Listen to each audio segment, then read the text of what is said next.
Good morning, I hope you had a good night's sleep. It's just another day where the review system in machine learning is completely and utterly broken, this time courtesy of the ICML chairs, apparently notifying the senior area chairs to reduce the number of accepted submissions by about 10%. According to current meta-review statistics, we need to raise the acceptance bar.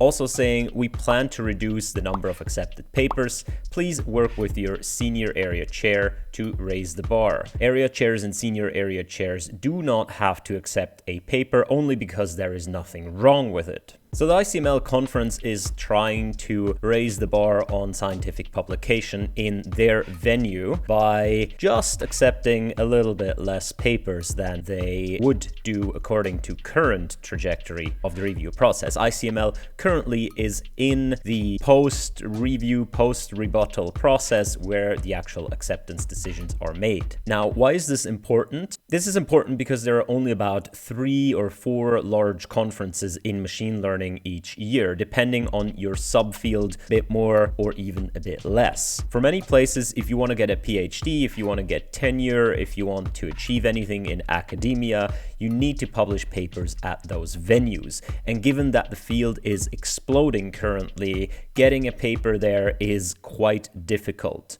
Acceptance rates have been dropping steadily in the past few years, though you can see the number of accepted papers has actually risen. This is a consequence of the exponential growth of the machine learning field. Now, there's a growing concern that the review process isn't really good, and what gets published and what doesn't get published is just kind of a wash in the noisy process, which is true. I've made quite a number of videos about the really flawed review process in machine learning. Essentially, here is what we know. If your paper is really good, then it's going to get accepted very probably. You might get unlucky, but with a high probability, it's going to get there. If your paper is really bad, also with a high probability, it's going to get rejected. However, for most papers, which aren't extremely good, which aren't extremely bad, there's just this middle area. Most papers fall into this middle area, and it's really a roll of a dice. You get some reviewers, they might know what they're talking about, they might not know what they're talking about, they have their favorite data set, you didn't evaluate on it, they reject or they weak accept because they just don't want to deal with your rebuttal. It's an all-around fun process, but it can ruin your life.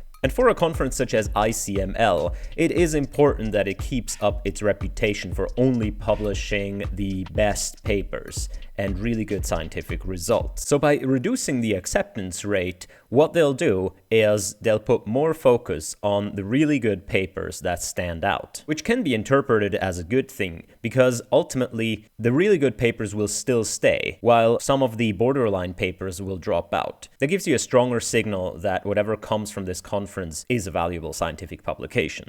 On the other hand, you can say given how noisy that review process is, you simply compress a little bit the amount of people that draw a lucky lottery ticket. And given that the field is growing and there is huge pressure on people to publish, and also the fact that large corporations throw extreme amounts of money of getting papers published at these conferences, weeding out the academics that don't have as much resources, it is a bit of a controversial decision. Essentially, reviewers and area chairs are even more incentivized to just find anything wrong with a paper and reject it because of it. And the downside of that is that if you don't have as much resources to train on every data set, you're probably going to be out much more likely. And also if you have some really cool idea that just doesn't work yet quite well, doesn't beat state of the art yet, but is quite interesting, also very probably you're not going to get there. So while the optimist might see a stronger signal for an acceptance rating at that conference and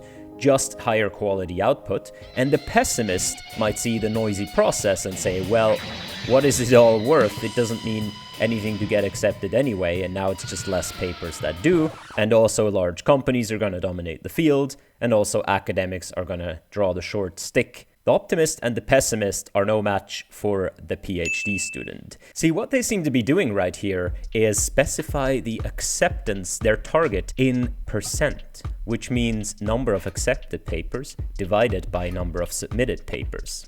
I hope you see where this is going. A target acceptance rate in the eyes of the conference means that the numerator should be smaller. However, you can reach that same acceptance rate by just making the denominator larger. Now, hypothetically, if just everyone would submit more papers, we could drop the acceptance rate, but also raise the chances that our actual papers are going to get in. Now, in this hypothetical scenario, I would not be advocating for submitting fake papers or just empty PDFs, but you might have some papers in the drawer, like this beauty right here that I wrote back in I don't know when, where I designed a method to defend against black box model theft attacks, which I thought was pretty smart, but honestly, it needs a lot of work to actually make it work, and I just did not bother. It's on archive right now, but even though I am not happy with it as it is certainly better than a lot of stuff that I've seen submitted to ICML that I've read as a reviewer, and even some stuff that actually got accepted at the end. So compared to that, I don't see a reason why this should not be worthy.